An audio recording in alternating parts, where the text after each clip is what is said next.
해준 선사님의 명상 법문입니다. 좋아요와 구독, 알림 설정 부탁드립니다. 모두 깨달음의 향기 느끼시길 바랍니다.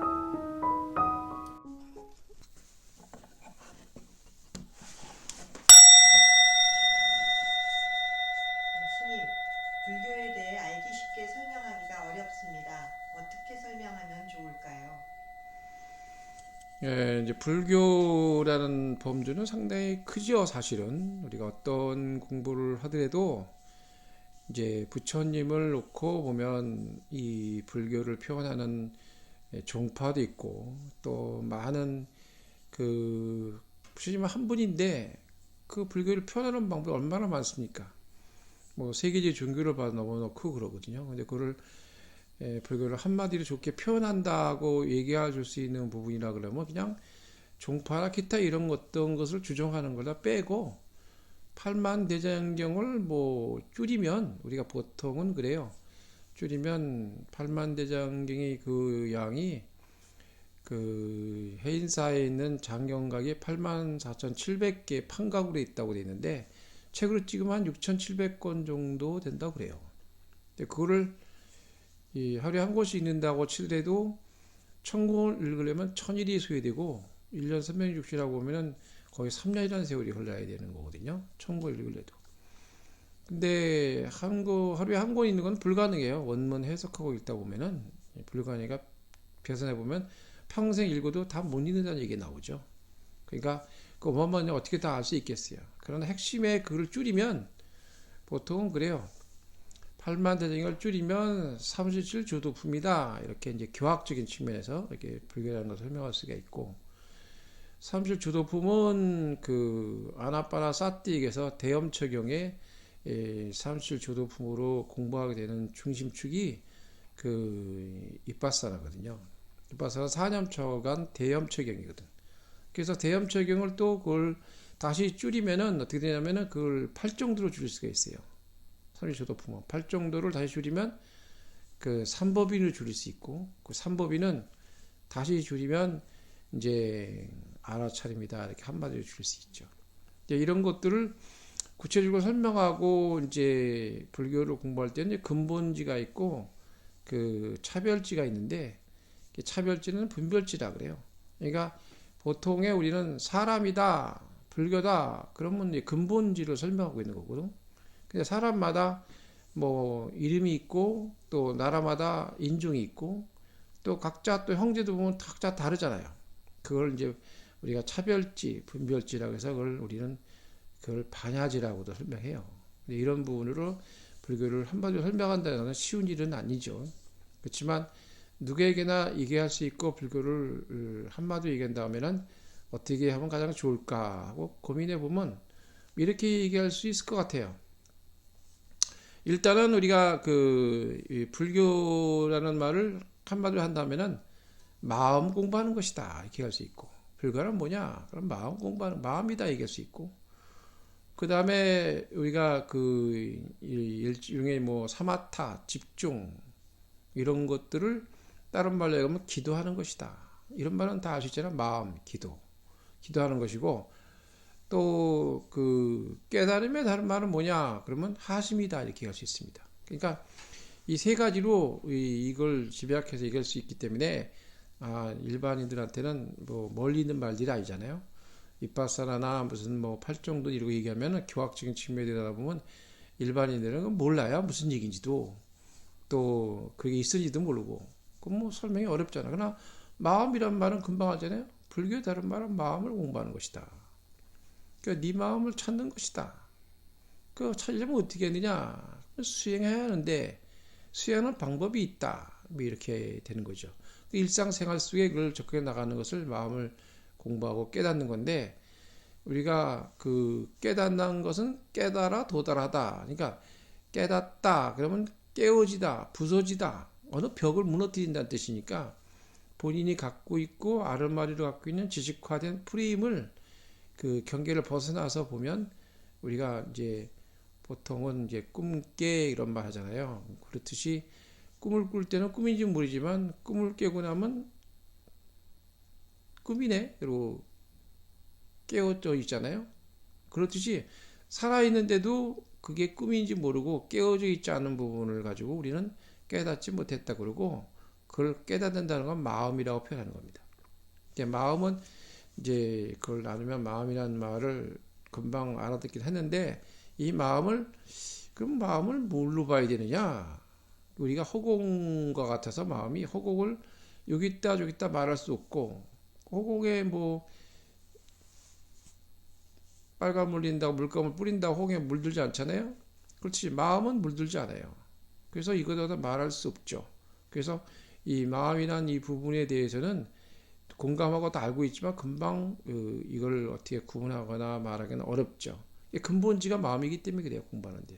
차별지는 이제 생각에서 드러나기 때문에, 생각은 영어로 하면 마인드, 또 마음은 영어로 하면 노 마인드, 이렇게 얘기할 수 있습니다. 그러니까 우리가 마음을 근본지를 물로 본다면 바다로 보자. 바다는 해수면에서 보면 제일 낮은 곳이죠. 그러니까 해발이란 말도 제일 낮은 곳이다. 그러니까 낮은 의미는 물이 다 글로 흘러간다는 뜻이잖아요. 위에서 아래로 흘러가니까. 그리고 모든 걸 받아주니까 바다라는 의미도 되고, 또 그 파도가 치는 거는 바로 생각과 같다. 근본지는 마음인데 바다인데, 그 물결이 치고 파도가 치면 그게 생각이 일어나는 것이다. 근데 그 생각은 어떻게 일어나냐? 조건에서 일어난다. 조건, 환경, 영향을 받게 돼. 그게 바람이다 이 말이지. 바람이 불면 파도가 치잖아요. 근데 바람이 없으면 어떻게 돼요? 물만 남지. 그게 마음이다. 이렇게 이제 비유할 수 있고, 그러니까 이제 그런 생각과 마음은 뜰 수 없지만 주변에 영향을 받아서 일어나는 현상을 우리가 인식할 수 있는 부분이라고 보면 돼요. 그걸 생각이라고 합니다. 그러니까 생각은 내가 하지만 내가 한다고 늘 알고 있는 것을 우리가 에고에서 하는 거거든요. 그러니까 내가 하지만 내 생각을 과연 내가 하는 것일까? 내 생각은 내 마음대로 될까? 하고 물어보면 좀 금방 접근성이 좀 가긴 가는데, 금방 내가 하는 것도 아닌 것 같아요. 왜?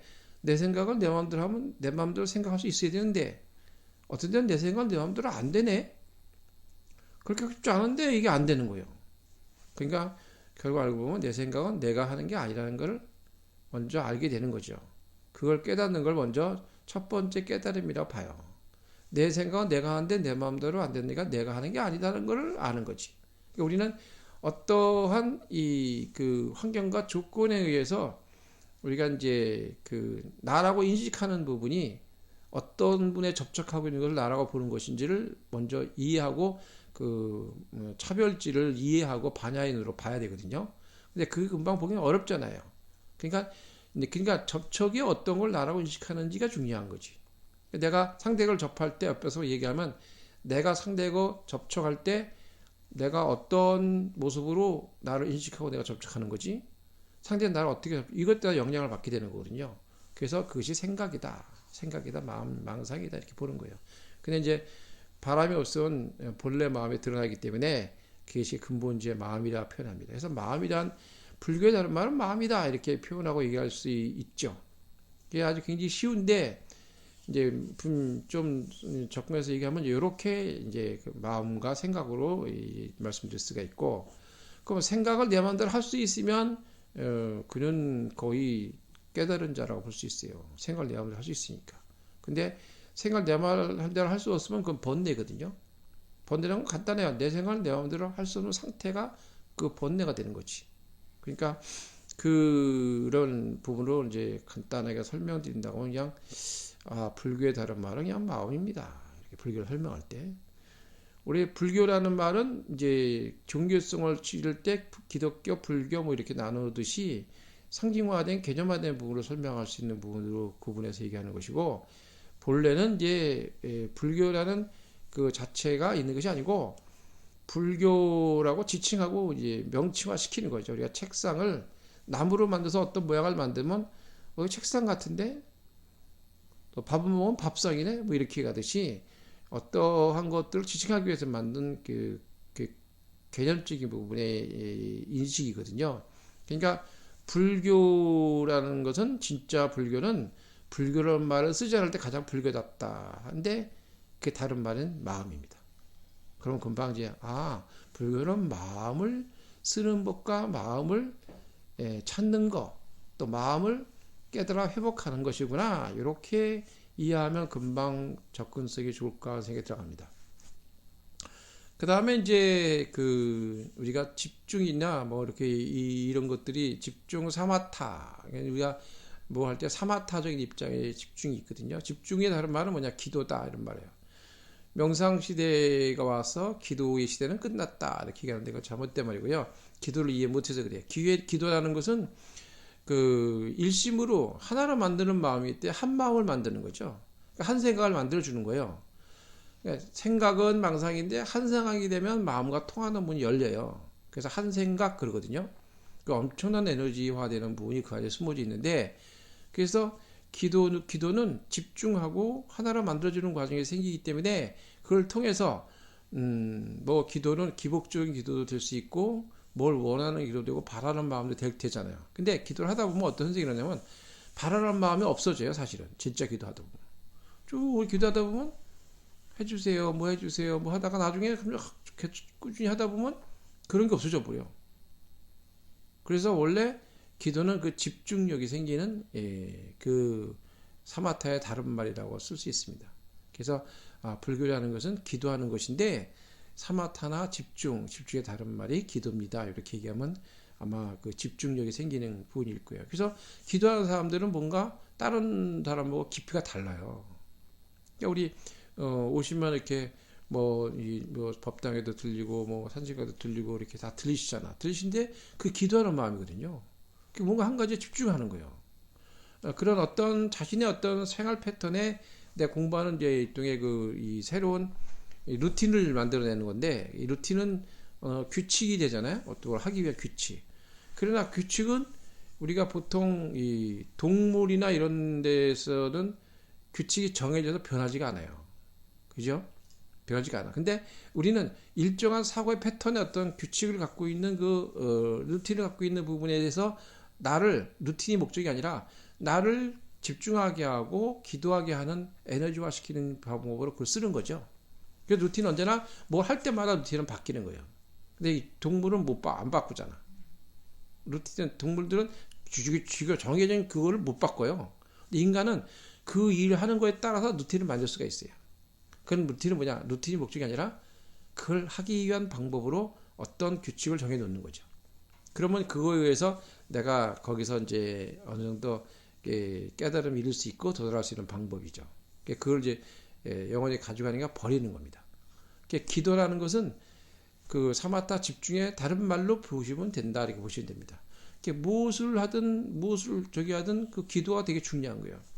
옛날에 뭐 노보살님들이나 이런 분들이 나이가 많으시고 뭐 학교도 많이 다니지 않으시는 분인데 상당히 지혜스러운 것도 있고 또 이렇게 삼일승이나 어릴 때 공부하는 이런 스님들 뒷바라 해주는 그 노보살도 꽤 많았어요. 근데 그 보살들이 그 스님들한테 이렇게 일종의 그 어떤 스님 이렇게 하셔야 되고 이렇게 하셔야 됩니다 하면서 어떤 조언 비슷한 그 법문을 하시는 게 있어요. 보살들이. 그러면 젊을 때 들어보면 저 노보살님이 참 학교도 안 다니셨던 것 같은데 어떻게 저런 말씀을 하시고 그러지.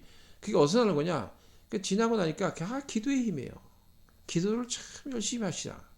기도하다 보니까 그런 게 터득이 되는 거예요. 근데 그걸 어떻게 말로 설명이 가능하겠어요. 그러니까 여러분이 우리가 기복이란 말을 자체를 딴 거를 몰아가지고 나쁘게 이렇게 얘기하는 이 부분은 좀 문제가 있다고 보는 거죠. 그래서 우리가 기도라는 이 부분이 사마타와 집중의 다른 말이라고 쉽게 불교를 표현할 수 있다고 볼 수 있다고 되면 될 것 같고, 그 다음에 이제 그 끝으로 이제 우리가 무엇인가 해나갈 때 우리가 뭘 해나가면 그러잖아요. 뭐냐 이 해발이라는 말 자체가 해발이라는 것이 그 바다의 그 영도에서 중심해 가지고 그 산이 이제 해발 뭐 300이다, 뭐 500이다, 700이 따지잖아요. 이렇게 따지는데 그것이 결국에는 뭐냐 깨달음의 다른 말은 예, 깨달아야 된다 하는 얘기인데 깨달아야 다른 말은 하심이다. 예, 그러니까 우리가 하심이란 말은 우리가 옆에 사람하고 얘기할 때 내가 상대보다 낫습니다 하고 하심한 눈으로 쳐다보고 있으면요 상대가 보여요 사실은. 이렇게 하심할 때 보입니다. 상심하면 안 보여요. 내가 더 높은데 그러면 안 보인다고. 그래서 깨달음의 다른 말이 하심이다. 이렇게 불교를 쉽게 표현하면 뭐 간단하게 마음, 기도, 하심 이렇게 하면 간단하잖아요. 응? 그러니까 우리가 하심이란 말이 그 굉장히 그 말 쉽게 표현하는 말이고 쓰는 말이면서도 잘 생각하면 굉장히 어렵습니다. 실천하기는. 우리가 하심한다는 말 가지면 굉장히 그 안에서 든든한 뭐가 어떤 것들이 생기는 것을 느껴요. 하심하는 마음을 갖고 있으면. 그러면 그게 보이기 시작을 해. 근데 그래서 우리가 무슨 얘기하면 뭐냐 상심했구나 그러잖아. 하심했구나 그러잖아. 상심했구나는 뭐냐 마음에 올라가 있다 이 말이야. 응? 상심했다. 이게 그런 것들이 이제 일종의 이제 비유하면 표현할 수 있는데 그래서 우리가 깨달음의 이 부분에 가장 중요한 것은 하심이다. 그래서 일상 속에 뭐 깨달아야 된다 그러면 굉장히 구체적이 돼야 된다 큰 것이 느껴지기도 하고 또는 뭐 불교 그러면 너무 어마하게 팔만대장경이 있고 뭐 각기 종파도 다르고 세계 종교도 다르고 도대체 이게 뭐 어떻게 진짜냐 부처님이 너무너무 많아 또 보면 무슨 부선 무슨 부상 무슨 부처 무슨 부처 정신 하나도 없어. 그런데다가 또 뭐 그 기도 저 집중해야 된다 사마타 뭐 이렇게 하면 또 굉장히 또 어려운 것 같고 뭐 리미다가 보여야 되고 뭐가 보여야 되고 사마타 어쩌고저쩌고 별게 다 있거든요. 그걸 따지다 보면은 너무너무 힘들어. 간단해요. 그 기도야. 집중하면 돼. 바로 기도 내가 우리가 뭐가 원하는 게 있으면 기도하면 되는 거예요. 기도해라 이거. 기도하게 명상의 첫 번째 문이 들어가는 게 그 기도야 사실은. 그리고 깨달은 말은 뭐야? 하심해라. 그러니까 방아착하라 그런 말 있잖아. 내려놔라. 응? 하심이란 말로 통하는 거거든.